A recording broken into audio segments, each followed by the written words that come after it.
Listen closely, my children, for the wind carries stories that the heart must never forget. In the village of Uminachi lived a young man named Emeka, whose heart was as steady as the heartbeat of the earth. Every morning, before the sun could even rub the sleep from its eyes, Emeka was already awake. While the other young men dreamt of city lights and easy riches, Emeka was at the stream, balancing 2 heavy clay pots on his sturdy shoulders. He served his uncle Matsi Onyora with a devotion that made the village elders nod in quiet approval. "That boy is a rare breed," they would whisper over their palm wine. Emeka did not mind the cold morning dew or the way the heavy pots bruised his skin. He believed in the sacred bond of family and the promise that hard work always harvests a bountiful reward. He washed the compound until the red earth shone like polished copper. He tended the goats as if they were his own children, whispering songs to them to keep them calm. However, as he stood by the riverbank one misty dawn, the splashing water suddenly went silent. Emeka looked up, his breath catching in his throat. A mysterious stranger stood perfectly still on the opposite bank, watching him with eyes that seemed to see into his very soul. The stranger did not move or speak, standing like a carved statue against the rising mist. Emeka blinked, and in that split second, the figure vanished into the thick ferns as if he had never been there at all. Shaking off the chill, Emeka returned to the compound, his muscles aching but his spirit resolved. He found his uncle Onyora sitting on his carved wooden throne, fanning himself with a large feather. "Uncle, the work is done. The goats are fed, and the water is silver clear," Emeka said softly, wiping sweat from his brow. He hesitated, then added, "My bones are weary, uncle. May I rest for just 1 hour before the sun reaches its peak?"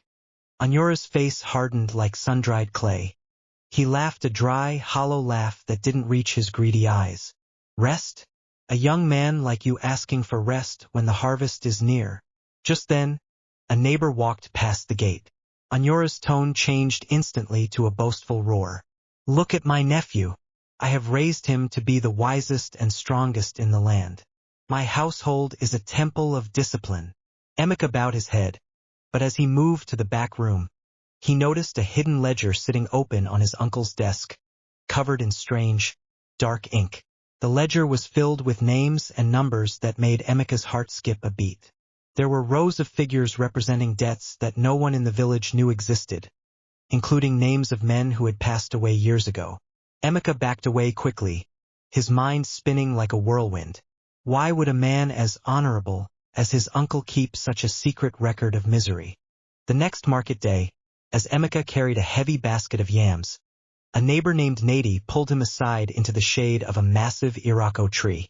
"My son, you carry the weight of a mountain for a man who only sees you as a donkey," Nady whispered, glancing around nervously. "I hear whispers in the square. Your uncle is making plans to bring a distant relative from the city, a man with shiny shoes and a crooked smile. He intends to marry off his fortune and give his business to this stranger, leaving you with nothing but your calloused hands." Emeka felt as though a spear had pierced his chest. He didn't want to believe it, but that night he stood outside his uncle's window. He heard Onyora's voice, sharp and cold as a winter stream, telling his wife, "Emeka is a fool. He thinks loyalty buys a seat at the table. He is just a tool I use until the real heir arrives." The words hit Emeka harder than any physical blow he had ever endured. He retreated to his mat, the darkness of the room reflecting the shadows growing in his heart. Yet, when the first rooster crowed, he rose again. He went to the fields, his hoe striking the hard earth with a rhythmic, angry thud. He worked twice as hard, not out of love now, but out of a desperate need to prove his worth. He cleared the thickest bushes and carried the largest logs to the market, sacrificing his own food to ensure his uncle's bins remained overflowing. He watched other young men apprentice under kind masters, learning trades and saving coins, while he remained a servant in his own bloodline. The villagers gossiped as they watched him toil. "Is he a saint or a slave?" they wondered aloud. One afternoon, while Emeka was hauling a massive crate of dried fish, A rich merchant in a flowing silk robe stopped his carriage. The man's rings flashed in the sunlight as he pointed a finger directly at Emeka. The merchant didn't look at the uncle or the goods. His eyes stayed locked on the young man's face. "You," the merchant said, his voice deep and commanding. "I have watched you for 3 moons. Tell me, boy, why do you give your gold to a man who gives you lead?" Emeka stood frozen. The heavy crate still balanced on his head. He could feel the eyes of the market people pressing against him. "He is my father's brother, sir," Emeka replied, his voice trembling slightly. "Loyalty is the foundation of our ancestors." The merchant shook his head slowly, a look of pity crossing his face. From the crowd, the same elderly wanderer Emeka had seen at the riverbank stepped forward. The old man wore tattered clothes, but his posture was as straight as a spear. He walked up to Emeka and placed a hand on his shoulder. "The boy speaks of loyalty, but he confuses it with blindness," the wanderer said to the merchant. He then looked deeply into Emeka's eyes. "Listen to me, son of my fathers. You are building a house on another man's land. When the house is finished, he will lock the door and leave you in the rain. Watch for the signs of deception, for they are written in the way he avoids your gaze." Emeka felt a chill that had nothing to do with the wind. The wanderer leaned closer, his breath smelling of ancient herbs and wisdom. "Remember this," he whispered. "The truest debt is never paid in money, but in honor. And your uncle has no honor left in his purse." That evening, the compound was filled with the smell of roasting meat and rich egusi soup. Uncle Onyora was hosting a grand feast for the village elite to celebrate his successful trading season. Emeka spent the entire day slaughtering goats, peeling yams, and serving palm wine until his legs felt like lead. He moved through the crowd like a ghost, filling cups and clearing plates. Not once did Onyora acknowledge him as his nephew. Instead, he pointed to the overflowing platters and boasted, "See how the gods favor me? My hands have brought this wealth to our village." The guests cheered and drank deeply, but the whispers began to grow in the corners of the yard. "Look at Emeka," a woman whispered to her husband. "He has the hands of a laborer but the face of a prince, yet he eats the scraps from the floor." Emeka saw the elders exchanging uneasy glances as Onyora laughed loudly, draped in expensive lace. The contrast between the uncle's vanity and the nephew's exhaustion was becoming a stain that everyone could see. As the night grew old and the fires burned low, Emeka reached for a stray jug of wine. His uncle suddenly grabbed his wrist, his grip surprisingly tight and cruel. "Don't touch what isn't yours, servant," Onyora hissed, his eyes burning with a strange, flickering hatred. The word servant echoed in Emeka's ears like a funeral bell. He pulled his arm away, his heart pounding against his ribs.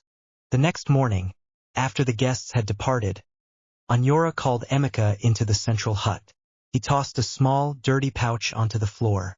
It hit the ground with a pathetic, hollow clink. "For your years of help," Onyora said, his voice dripping with false generosity, "go to the market and buy yourself a new shirt. You are looking quite ragged, and it reflects poorly on my status." Emeka looked at the pouch. Inside were 5 small copper coins, not even enough to buy a decent meal for a day, let alone a reward for 5 years of backbreaking labor. The insult was so sharp that Emeka's vision blurred. He thought of the times he had gone hungry so Onyora could have the best cuts of meat. He thought of the mother's gold he had given his uncle to invest. Money he now realized was gone forever. He contemplated walking out of the gate and never looking back. But as he turned to leave, he saw his father's old shield hanging on the wall. Pride and a strange sense of unfinished duty held him back. He would not leave as a beggar. Just as he reached the door, he noticed his uncle hurriedly hiding the secret ledger under a loose floorboard. Days passed like heavy stones. One afternoon, Emeka's childhood friend, Chitty, found him resting under the shade of a mango tree. Chitty had just returned from the city, wearing a clean shirt and carrying a bag of tools. "Emeka, look at you. You are wasting away," Chitty cried out in frustration. "I have a cousin in Lagos who needs a man of your strength and honesty." He will pay you 5 times what the stingy man denies you. There is a truck leaving at dawn. Come with me, and leave this life of shadows behind. Emeka looked at the road leading out of the village, the red dust swirling in the wind. The temptation was a sweet fruit hanging just within reach. He could have a bed of his own, shoes for his feet, and a name that wasn't Boy. But then he remembered his mother's dying words about the importance of family land and the legacy of their name. If he left now, Anyora would claim everything, and the family line would be erased by greed. Emeka stood up and shook his head slowly. I cannot go, Chitty. If I run, the thief wins. I must stay and see the end of this dance. As Chitty walked away, shaking his head in pity, Emeka didn't notice his uncle watching from behind a nearby bush, his face twisted in a mask of suspicion. The moon was full when the great gathering was called in the village square. It was the time when masters traditionally settled their apprentices, giving them the tools or capital to start their own lives. Everyone expected Emeka to be called forward. The atmosphere was thick with anticipation. One by one, young men were brought before the elders, receiving sets of hammers, bags of seed, or small plots of land. Finally, Matsi Anyora stood up. He smoothed his robes and cleared his throat. I have a special announcement, he declared. Emeka's heart surged with a final, desperate hope. Perhaps the coins had been a test. Perhaps today he would be acknowledged. But Anyora didn't look at Emeka. He gestured toward a pale, soft-handed young man who had just arrived from the city in a flashy car. This is my nephew from the city, Obinna. Today, I settle him with my main warehouse and half my livestock, for he represents the future of our family. A collective gasp went through the crowd. Emeka stood in the back, his hands trembling. He looked at the elders, and for the first time, he saw the uneasy glances turn into looks of genuine shock.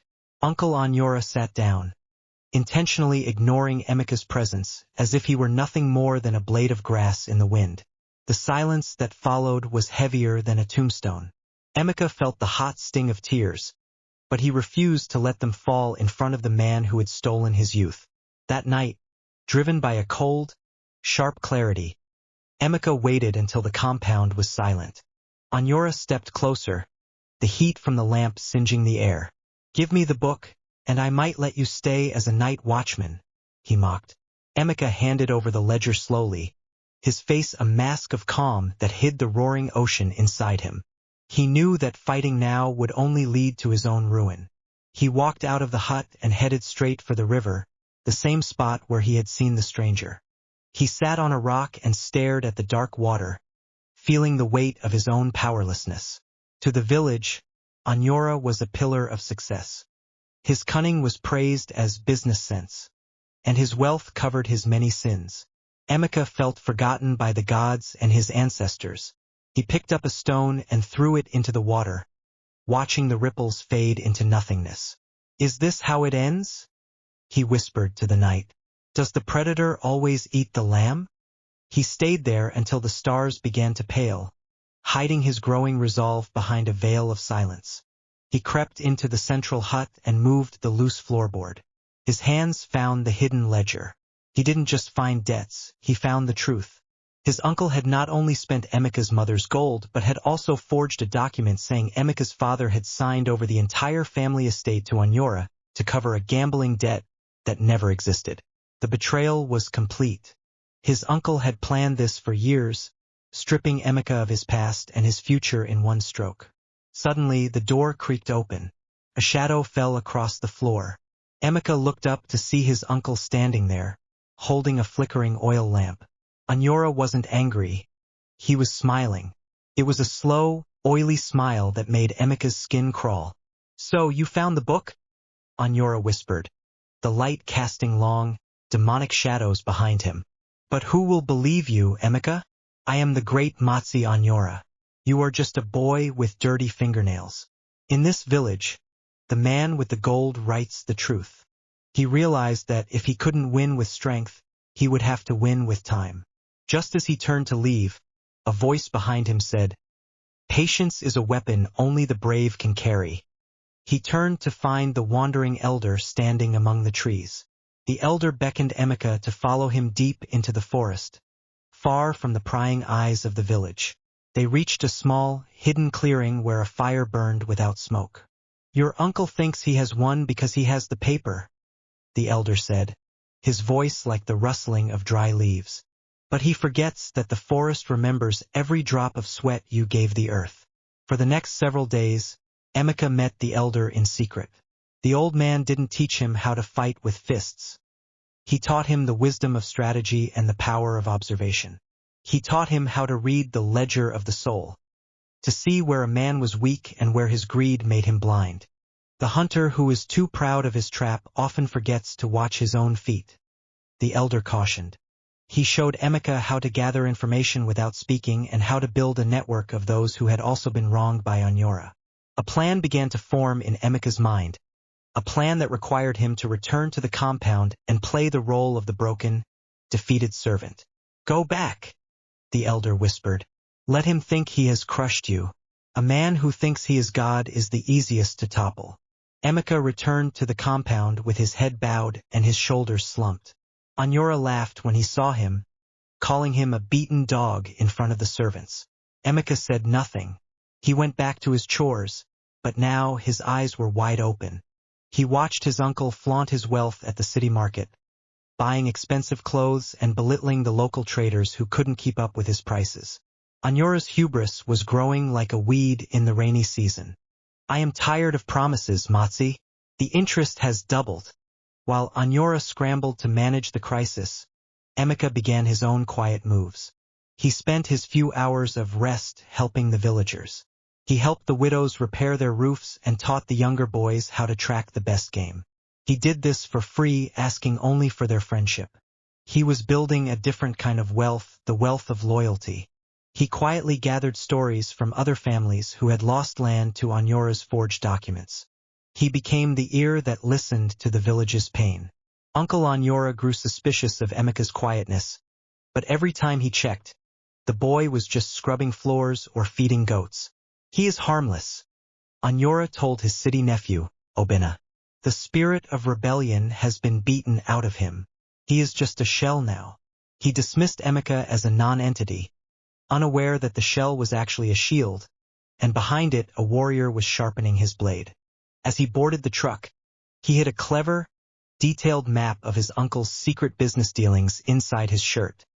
He wasn't going to the city to work. He was going to find the men his uncle had cheated. In the city, the air was thick with smoke and the noise of 1,000 voices. Emeka found the warehouse in shambles, just as he expected. But instead of despairing, he used the skills he had learned in the village. He organized the local workers, sharing his food with them and treating them with the dignity Onyora always denied. Within weeks, the failing project began to breathe again. However, back in the village, the uncle's world was starting to catch fire. The hidden debts he had accumulated to fund his city lifestyle were surfacing like dead fish in a pond. The city scheme he had invested the funeral funds in turned out to be a scam, and the money vanished overnight. Onyora's closest friend, a man who had helped him forge the documents, realized the ship was sinking. Fearing he would be dragged down too, the friend began to talk to the elders. He whispered about the secret ledger and the gold belonging to Emeka's mother. The mask of the great Matsi was slipping, revealing the hollow man underneath. Onyora became frantic, lashing out at his wife and his servants, his eyes darting around as if he expected the trees themselves to testify against him. The village of Uminachi was no longer a place of quiet whispers. It was a hive of suspicion. Neighbors started noticing that the rich Matsi Onyora was wearing the same robe for 3 market days in a row. They saw the way he avoided the eyes of the widows whose land he had managed. The inconsistencies in his stories about Emeka's failure in the city didn't add up, especially when a traveling merchant returned with news that the warehouse was thriving under the boy's leadership. "If the boy is doing so well, why does the uncle say he is a beggar?" the people asked. One morning, Emeka was spotted at the edge of the village, but he didn't go to the compound. He was seen helping a powerful merchant from the next town. a man who owed Emeka a massive favor for saving his cargo from a city fire. This merchant was not just anyone. He was the head of the regional trade guild. When Anyora heard this, he tried to laugh it off, but his hands were shaking so hard he spilled his wine. He realized that the harmless boy had not only survived the city but had built a bridge that bypassed the uncle entirely. The hunter was slowly realizing that he had become the prey. The final collapse began in the marketplace, the very place where Anyora had once strutted like a peacock. A group of creditors, led by the man in the dusty coat, blocked Anyora's path. "We want our money, Matsi. No more talk of next month," they shouted. The crowd gathered, their faces no longer filled with respect, but with a cold, hard curiosity. Anyora tried to bluster his way through. "How dare you speak to me this way? Do you know who I am?" But his voice lacked the old thunder. A woman from the crowd, whose husband's funeral money had been stolen, stepped forward and spat on the ground. "We know who you are. You are a thief who eats his own kin." The shame was public and irreversible. The elders were called to the scene, their faces grim. They demanded to see the accounts and the land titles. Anyora's reputation, built on a foundation of lies, began to crumble like dry mud in a storm. He looked around for his city nephew, Obinna, but the young man had already packed his bags and fled back to the city, taking the last of the uncle's remaining cash. Anyora was standing alone in the center of the square, a broken king in a tattered kingdom. As the days went by, the isolation of Matsi Anyora became absolute. His own family members made excuses not to visit, and the servants he had mistreated walked out one by one. The grand compound, once the center of village life, became a silent, haunted place. Anyora sat in the dust of his yard, staring at the empty goat pens. He realized that social power is like water in a basket. Once the pride creates a hole, it all leaks away until nothing is left but the dampness of regret. He heard the distant sounds of laughter from the village square, where a celebration was being held for a new leader. He assumed it was for one of the other elders. He felt a sudden, sharp pang of longing for the days when Emeka would bring him cool water and a genuine smile. For the first time, he saw the face of the boy he had cheated, and he saw not a servant but the only person who had ever truly cared for him without wanting anything in return. He realized his power was fading, and with it his very identity. He reached for the hidden ledger, but it was gone. The floorboard was empty. The realization hit him like a lightning bolt. Someone had taken the only proof of his crime. What Anyora didn't know was that Emeka had returned under the cover of darkness nights ago. With the help of the wandering elder, Emeka had not only secured the ledger, but had also obtained legal documents from the city trade guild, proving his own contributions to the family business. He had spent his time in the city documenting every transaction, every forged signature, and every stolen kobo. He had the signatures of 3 witnesses who were ready to testify that the land transfer was a fraud. Emeka didn't act out of a desire for revenge, but out of a need for justice. He wanted to restore the balance that his uncle had tipped so cruelly. He stood quietly in the shadows of the forest, watching his uncle's decline. He felt no joy in the man's suffering, only a profound sadness that blood had been traded for brass. The uncle remained unaware that the final blow was already prepared. Emeka had the papers, the witnesses, and the support of the village council. He was no longer the boy who washed shirts. He was a man who held the keys to his own kingdom. He waited for the right moment, the moment when the truth would shine brightest against the darkness of the lie. The first confrontation happened at the break of dawn, the same hour Emeka used to start his chores. He walked into the compound, not as a servant, but as the owner. Anyora looked up from the dirt, his eyes red from lack of sleep. "You, why are you here?" he croaked. "Have you come to mock me in my ruins?" Emeka stood tall, his voice calm and steady. "I have come to show you the truth, uncle." He pulled out the ledger and the city documents. Anyora let out a desperate, rattling laugh. "Those papers are nothing. I am still the head of this house. The villagers will never side with a boy against an elder. It is our way." But Emeka didn't argue. He simply stepped aside as the village head and the council of elders walked through the gate. They weren't there to visit. They were there to judge. The village head looked at the documents and then at the broken man on the ground. Anyora, we have heard the truth from the city and from your own friends. Your way has been a path of thorns. Anyora lashed out in a final burst of anger, screaming that he was the one who had made the village famous, trying to save face even as his mask lay in pieces at his feet. As Anyora screamed, the villagers began to gather at the gate. They didn't come with stones, but with a silence that was far more terrifying. Emeka stepped forward and began to read from the ledger. He read the names of the widows, the amounts stolen from the funeral fund, and the details of his mother's gold. With every word, the crowd's support for Emeka grew stronger. They saw the evidence of a decade of deception. The boy speaks the truth, an old man shouted. I was there when his father died, and I never saw him sign any paper. One by one, the people rallied behind Emeka. The elders nodded in agreement. They declared that the land would be returned to its rightful heir, and that the uncle must pay back every kobo he had stolen, or face banishment from the village forever. Anyora fell silent, his face buried in his hands. He realized that his anger had no power here. The very community he had tried to manipulate had turned into a mirror, reflecting his true self back at him. He looked up and saw the wandering elder standing at the edge of the crowd, nodding slowly at Emeka. The truth was out, and there was no place left for the lie to hide. The ultimate betrayal came from the very allies Anyora thought he had bought.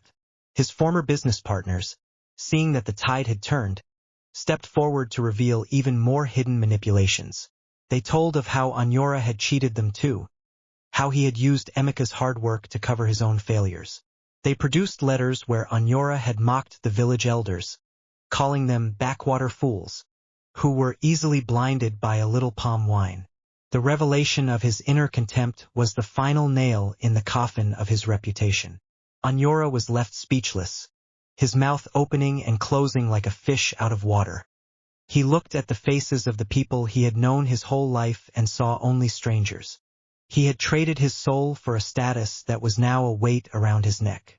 His house, his titles, and his pride were all stripped away in a single morning. He was no longer Matsi Anyora. He was just a man who had failed his family and his village. The elders ordered him to move into a small, dilapidated hut at the edge of the forest, the same kind of zinc-roofed room Emeka had once cleared of cobwebs. His fall was complete, a poetic mirror of the life he had forced on his nephew. Weeks later, the dust had settled, but the lesson remained. Uncle Anyora faced total financial ruin. His city connections vanished, and his health began to fail under the weight of his own shame. He spent his days sitting outside his small hut, watching the villagers walk past without a word of greeting. He had become a ghost in his own land. Meanwhile, Emeka stood quietly by the main house, which he was now converting into a community school for the village children. He didn't gloat or boast. He simply went back to work, but this time the work was for the future, not for a tyrant. His moral authority was unquestioned. Even the city merchants now came to him for advice, impressed by his integrity and his ability to turn a failing business around.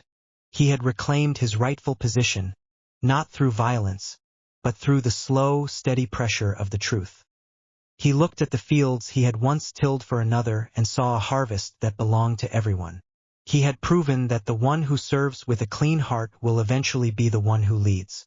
He had transformed from a servant into a savior, a living testament to the power of patience and honor. Emeka walked down to the river one evening to clear his mind. He saw his uncle sitting on the same rock where Emeka had once wept in despair. Anyora looked old, his skin sagging and his eyes hollow. He didn't look up when Emeka approached. Emeka stood there for a long time, the silence of the forest surrounding them like a thick blanket. He thought of all the years of labor, the insults, and the betrayal, but he felt no hatred, only a quiet, heavy peace. He had rebuilt the village with fairness, ensuring that no other young man would ever be cheated of his settlement again. He looked at the broken man who had once been his king. He reached out and placed a hand on his uncle's shoulder.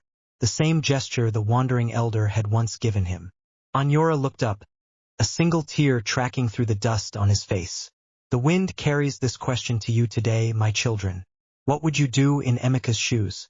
Tell us your thoughts in the comments below.